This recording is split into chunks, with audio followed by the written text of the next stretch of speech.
you've listened to the latest episode of our podcast, And Then They Were Gone, on the disappearance of Patty Meehan, I want to know what you think actually happened to her.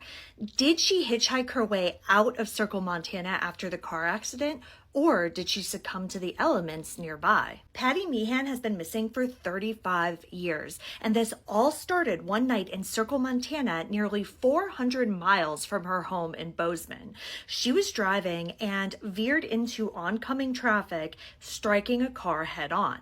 And when the person she hit got out and asked if she was okay, she just stared at them. Patty then climbed a fence, went into a nearby pasture, and walked off. By the time first responders arrived, she was gone.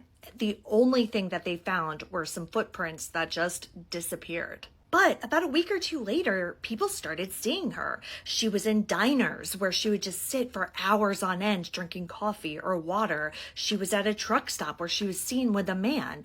She was just seen going from town to town, state to state, east and then west, eventually ending up in Washington state, allegedly.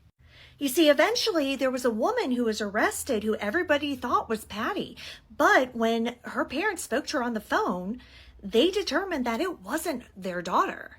But what I find wild about that is there are many places on the internet that say that this woman was ruled out by fingerprints as being Patty, but I couldn't find any original documents that actually stated that. So I don't know if that's true or if she was determined to have not been Patty because she didn't sound like Patty.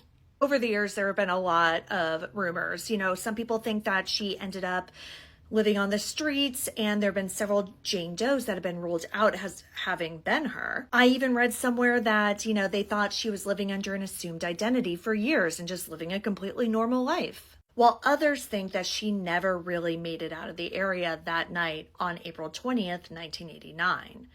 That perhaps she wandered into a heavily wooded area, succumbed to the elements, and just simply hasn't been found. We obviously go into a lot more details on this in the podcast. So if you're interested and you haven't heard it yet, be sure to give it a listen. But if you have, I really do want to know, what do you think happened to Patty Meehan?